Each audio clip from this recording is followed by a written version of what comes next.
Buenas tardes y bienvenidos a vuestra clase de español número 16. Hoy es martes 26 de mayo de 2020. Recordamos los deberes que teníais que hacer para hoy. Para hoy teníais dos preguntas que contestar. Vamos a corregirlas. Y también os había dicho que había una tarea evaluada que devolverme para el 2 de junio. Donc, vous aviez deux questions que je vais corriger, hein, c'était sur les petites annonces. On va terminer aujourd'hui cette compréhension écrite et un DM qui est à me rendre donc pour le mardi 2 juin. J'insiste bien sur le fait que les conseils de classe viennent de nous être annoncés et que donc il me faut les copies dans les délais. Si je n'ai pas votre travail au 2 juin, moi je refuse la copie. Hein. Donc à vous de bien me l'envoyer. J'attendrai pas 1 mois et demi comme j'ai pu attendre certains travaux pour le DM numéro 1. Donc à vous de faire ce travail rapidement, surtout si vous comptez rattraper la note qui n'avait pas forcément été très bonne sur le DM numéro 1 pour certains. Así que comenzamos. Y comenzamos pues por la lección del día con los diferentes textos. Aquí tenemos los 4 textos y vamos a ver cuáles serán las preguntas. Pregunta 6. ¿Qué habitación es más reciente? La respuesta es la habitación C porque está en un piso nuevo.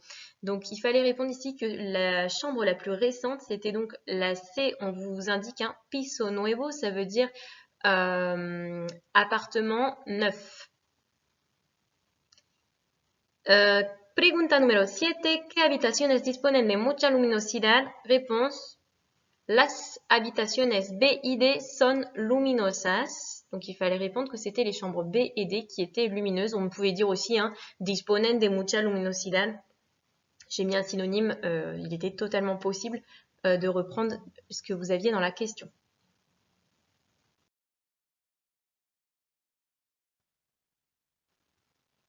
Y pues vais a completar la comprensión a partir de 4 preguntas suplementarias.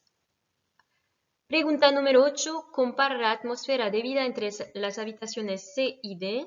Pregunta número 9. ¿Qué habitaciones no están disponibles todavía para instalarse? Pregunta número 10. ¿Cómo podemos visitar las habitaciones? Y pregunta número 11. Indica qué habitación es más cara y cuál es más barata. Donc, je vais vous laisser réfléchir à ces 4 questions. Juste une petite précision, todavía dans la question 9 signifie encore. Normalement, vous êtes censé savoir le sens de caro et barato qui là sont au féminin puisqu'on a fait l'accord avec habitation hein, sur la question 11. Juste, je le rappelle pour ceux qui auraient oublié, donc caro c'est cher et barato c'est bon marché. Os dejo hacer el trabajo y vamos a volver después para la corrección.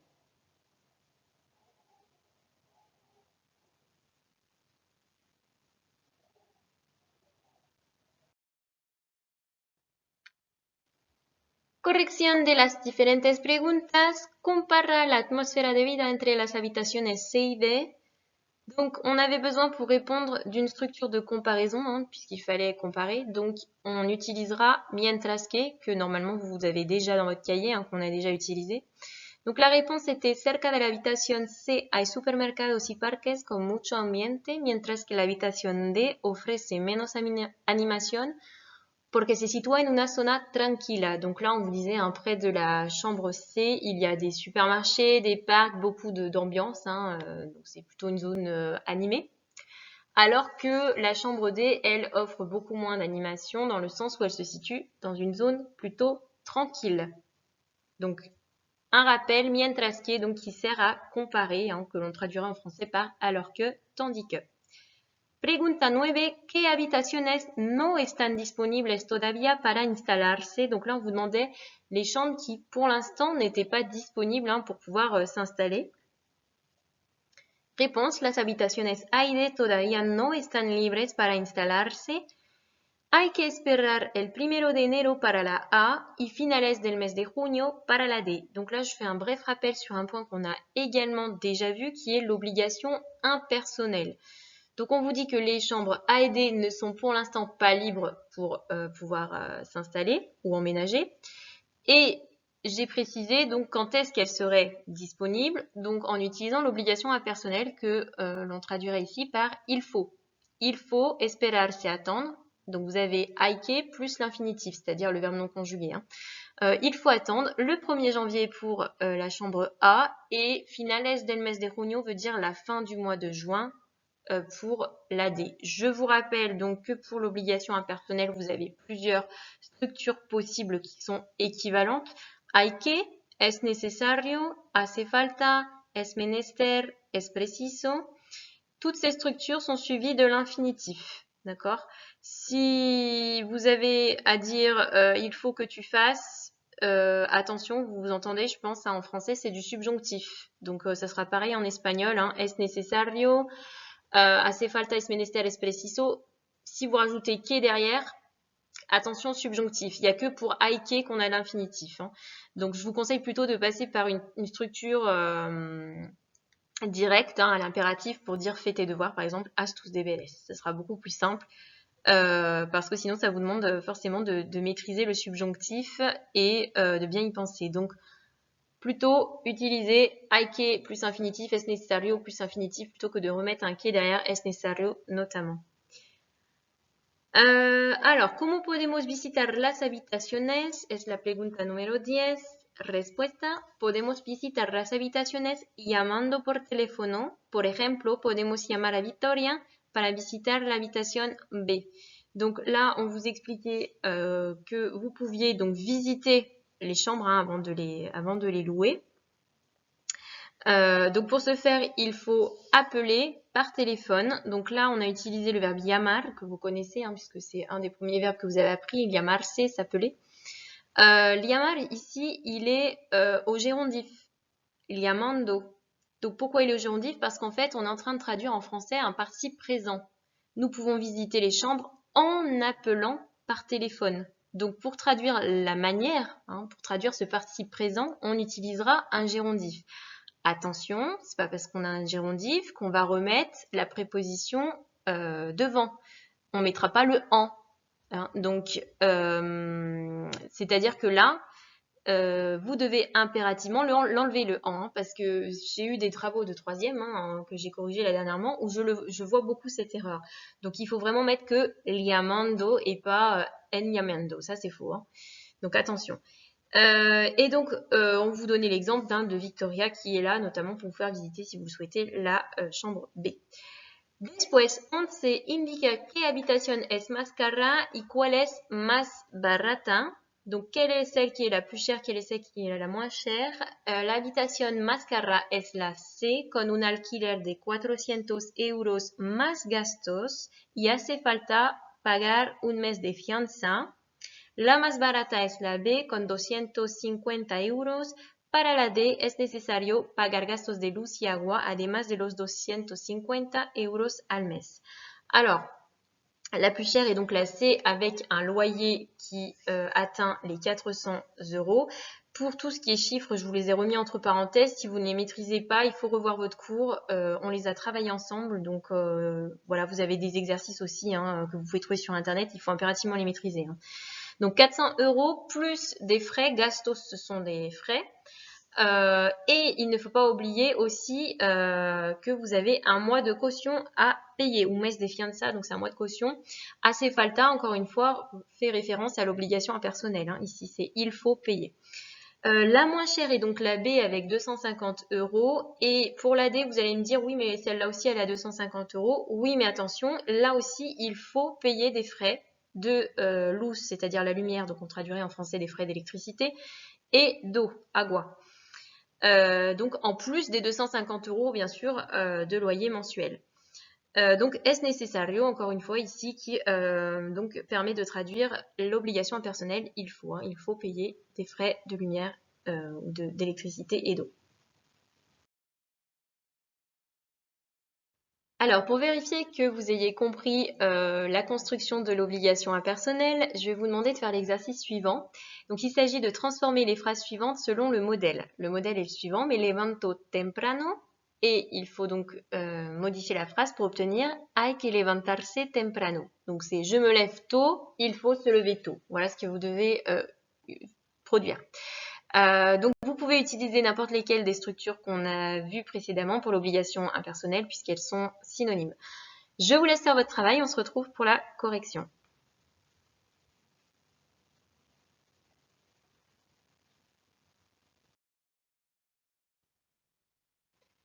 Pues, corrección del ejercicio.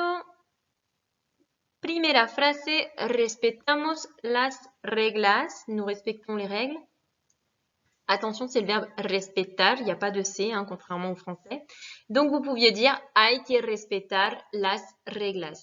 Vous avez vu, le verbe respetar donc était conjugué ici à la première personne du pluriel. Respetamos, nosotros. Donc là, on le remet en fait à l'infinitif et on a mis devant la structure d'obligation impersonnelle. Hay que, vous pouviez utiliser aussi es preciso, es necesario, hace falta, es menester. Hein, donc toutes celles-là, elles sont équivalentes. B. Escuchan al profesor. Hace falta escuchar al profesor. Encore une fois, n'importe laquelle des structures que j'ai citées précédemment faisait l'affaire. Simplement bien penser de mettre le verbe escuchan, hein, qui ici était conjugué à la troisième personne du pluriel, le mettre ici donc à l'infinitif. Donc pour dire il faut écouter le professeur. No se burlan, alors cette phrase signifie il ne se moque pas, hein, c'est le verbe burlar. No es necesario burlarse, il ne faut pas se moquer, hein. Ici on a traduit. Alors attention, burlar c'est parce que c'est un verbe pronominal. Et vous avez le C hein, devant burlar. Donc en fait, quand vous allez le mettre à l'infinitif, il ne faut pas oublier que vous faites ce que l'on appelle une enclise. Donc le pronom, hein, ici, qui est un pronom réfléchi, va passer derrière le verbe et coller à lui. Donc no es necesario burlarse, hein, comme llamarse, rappelez-vous. Nos despertamos rápido, nous nous réveillons rapidement. Es menester despertarse rápido. Là aussi, le verbe despertarse est un verbe pronominal. Donc là, vous l'aviez conjugué à la première personne du pluriel, hein, avec nosotros. Donc vous aviez nos devant. Donc il faut que sur le verbe à l'infinitif, j'ai le pronom réfléchi qui soit indiqué. Donc c'est C hein, pour le verbe à l'infinitif, toujours. Enfin toujours. En tout cas, pour notre exercice, c'est C. La recibimos en casa. Es preciso recibirla en casa. Donc nous la recevons à la maison. Il faut la recevoir à la maison. Ici c'est pareil. Le la, il faut l'indiquer. Hein, c'est un pronom complément. Donc il faut absolument qu'il soit présent dans votre phrase. Et donc on ne va pas le laisser tout seul. On va le coller au verbe et le mettre derrière lui. Encore une fois, c'est l'enclise. F, aprendéis las reglas del cole. Donc, vous apprenez les règles du collège. Hay que aprender las reglas del cole. Là, on n'a pas de verbe pronominal, rien de particulier. Donc, on a juste indiqué aprender. Donc, je fais un bref rappel sur ce que c'est l'enclise. Donc, l'enclise, je vous rappelle qu'elle est obligatoire au gérondif, à l'impératif et à l'infinitif. Ça, on l'avait travaillé en classe. Impératif, c'est quand vous donnez un ordre. Hein, par exemple, dis mais, le mais passe derrière. Hein. Il est collé au verbe. Gérondif, on a déjà vu aussi, hein, par exemple, en me chantant, cantando me. Si vous voulez dire que, par exemple, il vient en me chantant une chanson, viene cantando me una canción. Hein. Mais si vous voulez dire il vient en me la chantant, tout passe derrière. Hein. Viene cantando me la. Le la sous-entendu la chanson. Et donc, l'enclise, c'est quand on a un ou plusieurs pronoms compléments qui sont derrière le verbe et collés à lui. Je vais faire un rappel justement sur les pronoms pour que vous puissiez vous rappeler hein, tous les pronoms qui existent en espagnol.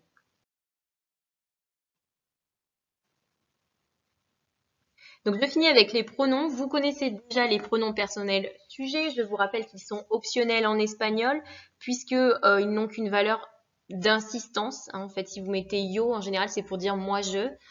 Ou alors c'est parce qu'ils servent à lever un doute sur la personne, le sujet. Parce que parfois, vous avez au niveau de la conjugaison des verbes qui sont identiques. Je pense à l'imparfait, par exemple. Hein, si vous dites cantaba, ça peut être je chantais, ou alors il ou elle, ou vous, si vous voyez. avec usted, chantait. Donc là, à ce moment-là, on remet le pronom personnel sujet, mais sinon, ils sont vraiment facultatifs en espagnol. Donc, les pronoms personnels sujets, je rappelle, sont yo, tú, él, ella, usted, nosotros, nosotras, vosotros, vosotras, ellos, ellas, ustedes. Je rappelle que donc il y a 3 vous qui existent en espagnol. Le vous qui sert à vous voyer une seule personne, usted. Le vous qui sert à vous voyer plusieurs personnes, ustedes. Et le vous qui sert à s'adresser à un ensemble de personnes que l'on tutoierait individuellement. Donc vosotros. Précision également sur le nosotros, nosotras, vosotros, vosotras. Il y a 2 formes. Tout simplement, quand vous avez un ensemble de personnes dans lequel vous avez par exemple que des sujets féminins, vous allez dire nosotras. Nous, s'il n'y a que des filles à l'intérieur, nosotras. C'est la même chose pour vous, s'il n'y a que des filles, ce sera vosotras. Ensuite, donc vous avez les pronoms réfléchis, c'est la 4e colonne. On en a parlé sur les verbes pronominaux, notamment me, te, se, nos, os, se. Pour dire me llamo, te llamas, se llama, nos llamamos, os llamáis, se llaman. Ça, normalement, vous connaissez bien. Et puis, vous connaissez aussi les pronoms qui sont introduits par une préposition. Par exemple, quand vous voulez dire j'aime le chocolat, a mi me gusta. Donc, ces pronoms-là, on les retrouve automatiquement derrière une préposition, que ce soit la proposition, par exemple, a, de, sobre, en, para, por. Donc, para mí, par exemple, qui veut dire en espagnol à mon avis ou pour moi. Donc, il y a mi, ti, elle, ella, usted, si. Donc là, c'est pour le réfléchi, ça vous connaissiez pas. Nosotros, nosotras, vosotros, vosotras, ellos, ellas, ustedes et si. Je laisse un peu de côté le si, on y reviendra plus tard parce que vous n'en avez pas besoin pour ce cours. Et puis, par contre, je reviens sur les pronoms COD, COI. Alors, je vous rappelle que le COD, c'est donc... ces 2 pronoms, COD, COI, complètent un verbe et ne peuvent pas être supprimés ou déplacés. Le COD, on le trouve en répondant à la question qui ou quoi. D'accord ? Le COI, on le trouve en répondant à la question à qui, à quoi, de qui ou de quoi. Donc, je vais vous donner des exemples pour que ce soit plus simple. Alors, au niveau des pronoms COD, donc vous avez me, te, lo, le, la, nos, os, los, les, las. Et au niveau des pronoms COI, on a me, te, les, nos, os, les. Alors, plusieurs choses à savoir. Les pronoms COD de la 3e personne s'accordent en genre et en nombre en fonction du mot qu'ils remplacent. Donc, par exemple, si vous voulez dire je connais le chemin, conozco el camino. Si vous voulez dire je le connais, on dira lo conozco. Ici, on a un masculin singulier, donc ça sera lo. Si vous voulez dire je connais la leçon, conozco la lección, je la connais, la conozco. La faisant référence donc à un singulier féminin. Conozco los días, je connais les jours. Là, on a un pluriel masculin. Donc, ça sera los conozco. Et si vous voulez dire je connais les chansons, conozco las canciones, donc c'est un féminin pluriel, on dira las conozco. Donc, en fait, vraiment, ça va être en fonction du mot qu'il va remplacer que l'on va accorder le COD, le pronom complément COD. Ce qu'il faut savoir, c'est que si vous avez dans une phrase à dire un pronom COI, un pronom COD, c'est que c'est le COI qui se placera avant le COD. Par exemple, je vous donne un exemple, si vous voulez dire dis-le-moi, par exemple, dis-le-moi le secret, en espagnol, on dira dímelo, el secreto, sous-entendu el secreto. Donc, on a bien mis le me qui est le COI avant le COD qui est lo, sous-entendu, par exemple, ici, lo fait référence à secret, secreto, mais pour moi. En français, c'est l'inverse. C'est d'abord, vous voyez, le les en premier, c'est-à-dire le COD, et ensuite le COI. Donc, attention à ça. 3e point, lorsque vous avez 2 pronoms compléments qui sont à la 3e personne, le COI qui est les ou les va devenir C. Concrètement, vous ne pouvez pas dire l'élo. Quand vous voulez dire le, lui ou le, leur, on ne pourra pas dire l'élo, on devra dire c'est l'eau. Quand vous allez vouloir dire la, lui, la, leur, ce sera c'est la. Quand vous voulez dire les, lui, les, leurs, c'est los, c'est las. Vous le ou vous la, c'est l'eau, c'est la dans le cadre d'un vouvoiement. D'accord ? Je vais vous donner des exemples pour que ce soit clair. Par exemple, donc si vous voulez dire j'achète un livre à Pedro, là dans la phrase, le mot livre c'est un COD, j'achète quoi? Un livre. À qui? À Pedro, COI. Donc en espagnol on traduirait par compro un libro a Pedro. Un libro c'est le COD et le COI donc reste Pedro. Là, il n'y a pas de changement. Hein. Maintenant, si vous voulez dire « je l'achète à Pedro », sous-entendu le L' va faire référence au livre, hein, donc au COD, on dira « lo compro a Pedro ». Si vous voulez dire maintenant « je lui achète un livre hein, », lui faisant référence à Pedro, donc c'est un COI, on dira « le compro un libro ». Imaginons qu'on veuille remplacer tout, c'est-à-dire le COD et le COI par des pronoms compléments. On veut dire par exemple « je le lui achète », on dira « se lo compro ». Je ne peux pas dire « les lo compro ». Hein, normalement, ça devrait être « les » puisque le COI, on a dit que c'était « les ». Donc ici, on ne peut pas, donc ça sera « se lo compro ». Je finis avec les devoirs. Donc pour la fois prochaine, je ne vous donne pas de devoirs pour que vous puissiez vous consacrer au DM si vous n'avez pas commencé à le faire. Donc par contre, le DM, je répète, il est pour le mardi 2 juin. Vous avez donc à me rendre soit par mail, soit dans le dossier partagé de la classe, soit en main propre si les conditions sanitaires permettent qu'on puisse retourner en classe. Ça, je ne sais pas encore. Donc en tout cas, vous avez une compréhension écrite et donc c'est un texte avec des questions et une visite virtuelle à effectuer de La Casa de Frida Kahlo. Je vous ai mis le lien. Il est sur le blog, il est sur le NT également. Donc voici le lien. Vous pouvez aussi taper tout simplement dans votre navigateur de recherche, Google, Bing ou je ne sais quel autre navigateur de recherche, Frida Recorridos Virtuales. Et ensuite, vous allez cliquer sur le premier lien qui va s'afficher, ça vous emmène directement à la visite virtuelle. Cette visite virtuelle vous permet de faire les exercices 2 et 3, hein, parce que dans la deuxième partie, hein, je vais vous redonner les consignes, mais vous avez indiqué le nom des pièces qui correspondent à la description qui est faite. Attention, comme je l'ai annoncé en début de vidéo, aucun retard ne sera accepté pour le retour des copies. Je suis tenue de compléter vos bulletins et donc le temps de le faire, ça va être très court. Donc il faut absolument que j'ai corrigé vos copies et que je puisse rentrer ensuite les différentes appréciations. Je vais vous laisser donc à nouveau les explications pour le DM sur ce qui est à faire. N'hésitez pas si vous avez des questions à me contacter. Os digo hasta la próxima vez. Adiós. Alors, pour le DM qui était à me rendre, je vous explique partie par partie, hein, il y a plusieurs exercices. Donc, pour le premier exercice, vous avez un texte et il s'agit de répondre à 3 questions. Donc, c'est assez bref, hein, vous avez 3 questions, vous lisez le texte, vous avez du vocabulaire qui vous est donné, hein, en dessous de la photo de Frida Kahlo. Et puis, j'en ai mis aussi sur le texte sur l'exercice 2, vous allez voir, il y a du vocabulaire. Ici, vous avez donc l'exercice 2. Donc là, vous avez du vocabulaire. Première question de l'exercice 2, on vous donne le plan de la maison que vous pouvez retrouver également sur le lien Internet. D'accord ? Et donc, il va falloir vous connecter sur le lien Internet pour pouvoir visiter virtuellement, vous déplacer. Et puis, on vous fait une description à chaque fois de chaque pièce et à vous de me noter le nom de la pièce qui correspond. Hein. El cuarto, c'est la pièce. Donc, les noms des pièces sont sur le plan. À vous de me dire quelle est la pièce donc qui correspond. Et donc pour le dernier exercice, il s'agit d'une série d'affirmations où on vous indique la présence d'un objet dans une pièce. Et il faut donc dire si c'est vrai ou faux. Et si c'est faux, si cet objet n'y est pas, dire un autre objet qui pourrait se trouver dans cette pièce-là. D'accord ? Voilà. Así que os digo hasta la próxima vez. Et si vous avez des questions sur le DM, n'hésitez pas à me les poser. Adiós.